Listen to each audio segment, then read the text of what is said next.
Hi there, girls and boys. I hope you're having a really lovely week. And I hope that you're excited as well because it's chapter 5. Chaos has happened in the word market. Everyone's been left sprawled across the floor. There's words scattered everywhere. What's going to happen? Well, you're just going to have to wait and find out today. Make sure that you do stick around to the end of the video as well, because not only do we have the joke of the day, as always, I'm also going to be chatting to you about a few things and offering you a challenge if you're up for it. So stick around to there. We're going to have our very special guest appear as well at the end of the video. So there's lots of things to look forward to. But until then, enjoy chapter 5. Over to my voice. Chapter 5, Short Shrift. "Done what you've looked!" angrily shouted one of the salesmen. He meant to say, "Look what you've done," but the words had got so hopelessly mixed up that no one could make any sense at all. "Do going to we what are?" complained another, as everyone set about straightening things up as well as they could.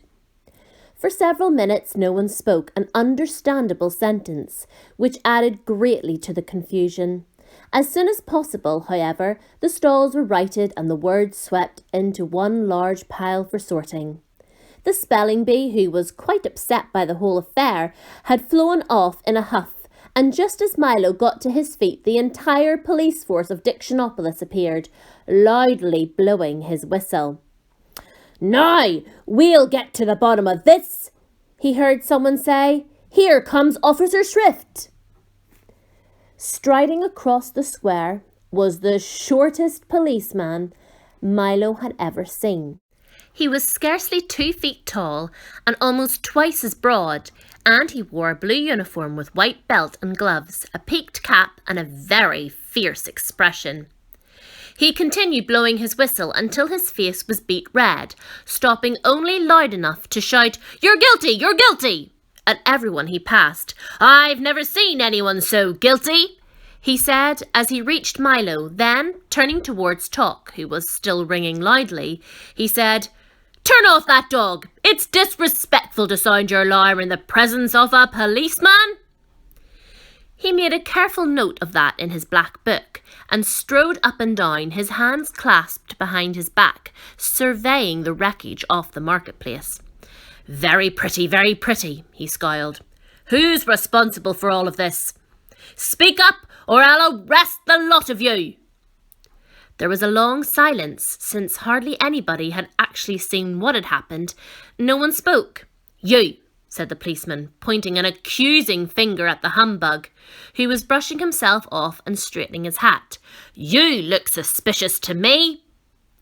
The startled humbug dropped his cane and nervously replied, "Let me assure you, sir, on my honour as a gentleman, that I was merely an innocent bystander, minding my own business, enjoying the stimulating sights and sounds of the world of commerce, when this young lad—" "Aha!" interrupted Officer Shrift, making another note in his black book. "Just as I thought. Boys are the cause of everything."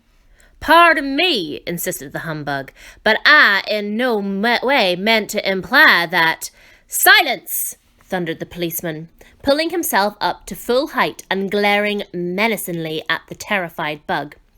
"And now," he continued, speaking to Milo, "where were you on the night of the 27th of July?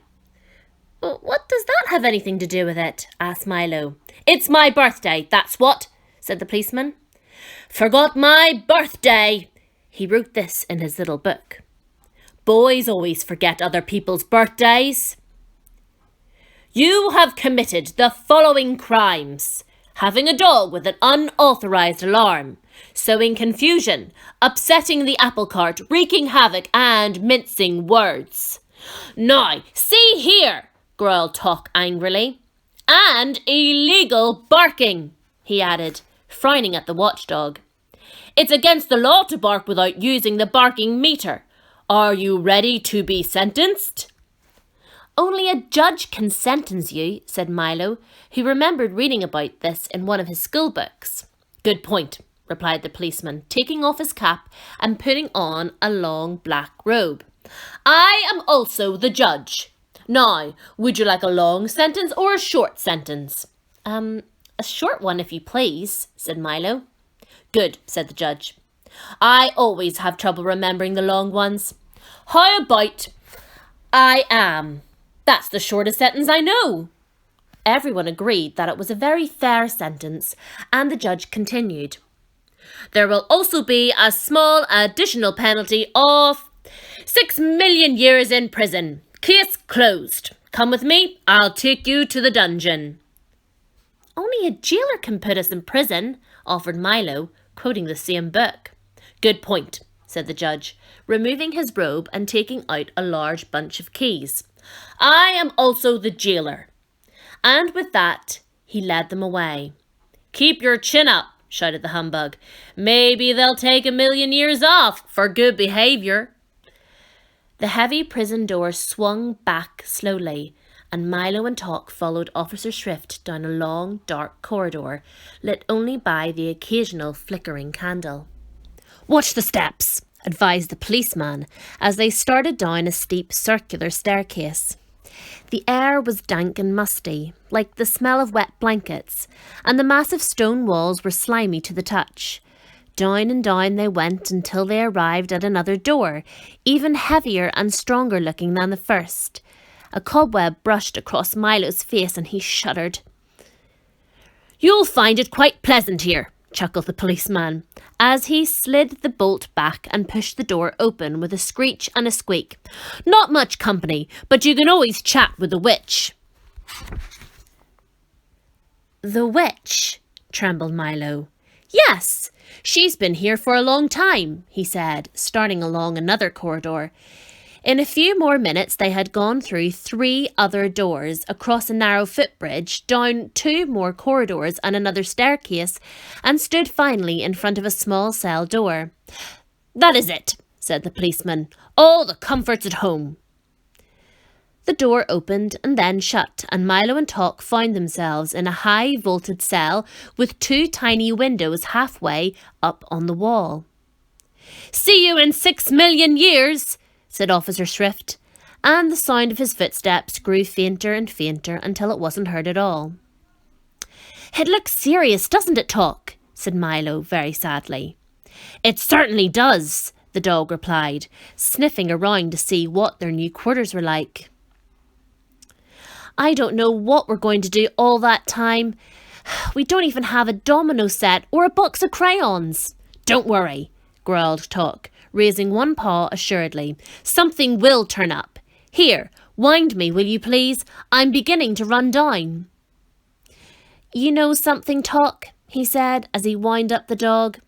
You can get in a lot of trouble mixing up words or just not knowing how to spell them.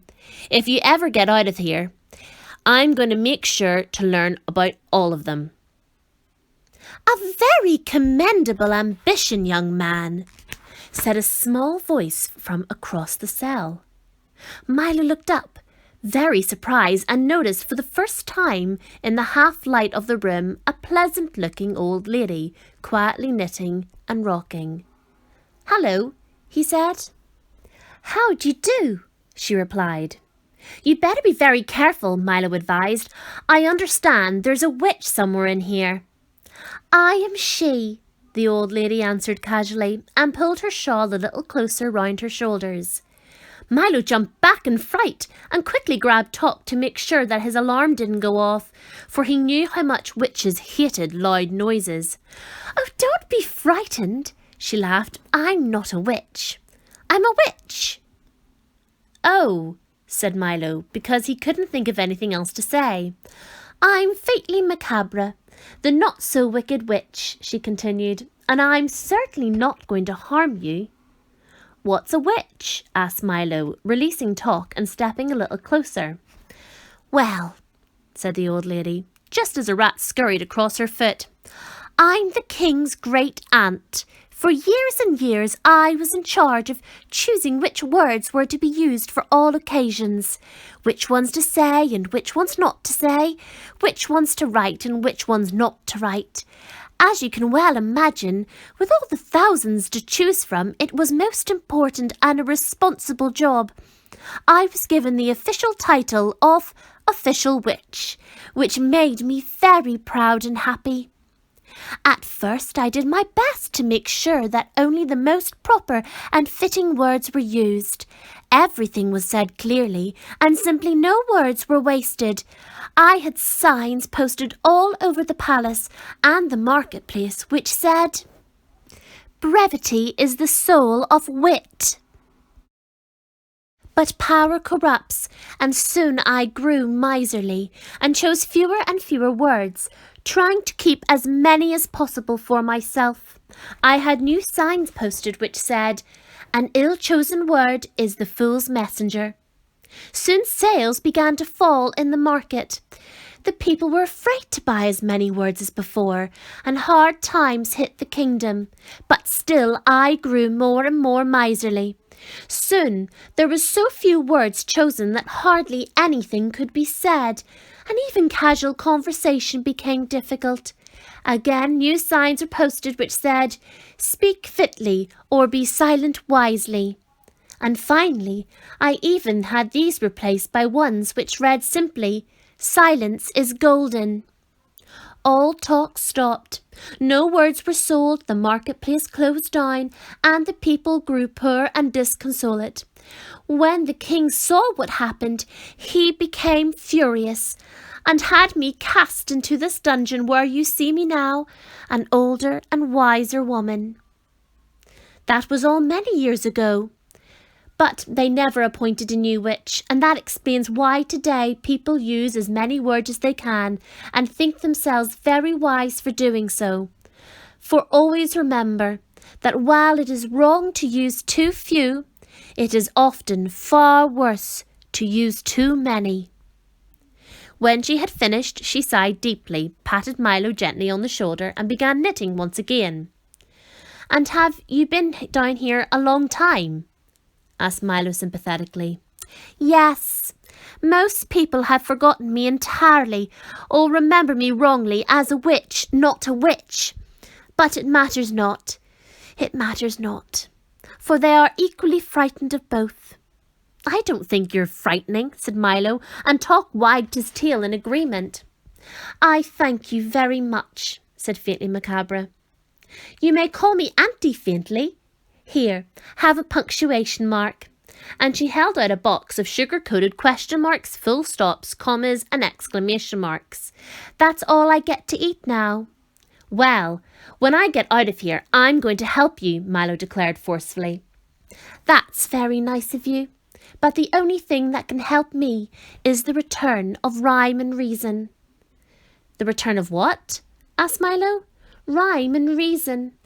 But that's a long story, and you may not want to hear it." "I would very much like to hear it," barked Talk. "Oh, we really would," agreed Milo. And as the witch rocked slowly back and forth, she told them this story. Okay, and that is the end of chapter 5 of the Phantom Tollbooth. Please do join me again on Friday for chapter 6. I wonder, can you tell me what is the difference between a witch and a witch? Leave your thoughts in the discussion. Thank you. Okay, girls and boys, so Milo and Talk have met the witch, who's not really a witch, and they're about to find out the story of Rhyme and Reason. So you're going to have to tune in on Friday to discover what happens next. Okay, now, my challenge. My challenge is very simple, but it's a really great fun one. It was meant to be done this week in class with you all here, just before we went off on our Easter holidays. But obviously we're not in class. You're all at home having a great time, hopefully. So this challenge, you're going to need 3 items. You're going to need a piece of paper, you're going to need scissors, and you're going to need glue. And if you don't have glue and you just have the likes of sellotape, that's no problem as well. Use what you have. Then, girls and boys, you're going to have to split yourselves into 2 teams at home. Now, a team can have just 1 person in it, so don't be panicking if there's only 2 of you in the house. And what you're going to have to do is, this challenge is called the Paper Chain Challenge. For the paper chain challenge, what you're going to do is in each of your teams, you're going to be given 30 minutes, no more. So set it on a timer. You're going to get 30 minutes, and with this one piece of paper, your team has to try and make the longest paper chain you can do. Okay? And then at the end of the 30 minutes, you've got to compare your paper chain with the other teams. And then discover why maybe the other team or you won. If you're not too sure how to make a paper chain, no worries. What I've done is I put a link below to a video that shows you how to make paper chains. So make sure that you get yourselves all caught up in that before you start the challenge at home. I really cannot wait to see how you get on with this. And please let me know in the discussions as well how you got on. Who won in the household? That's where it's all going to happen, isn't it?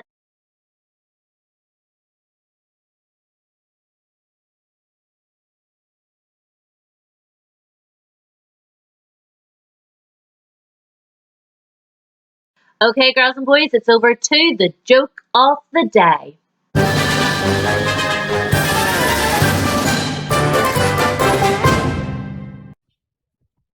Hi, boys and girls. Got a couple of jokes for you. Okay, which hand is it better to write with? Neither. It's better to write with a pencil. Okay, second joke is... I've totally forgotten it. Knock, knock. Who's there? Lettuce. Lettuce who? Lettuce in, it's cold out here. Hope you are all well, kids.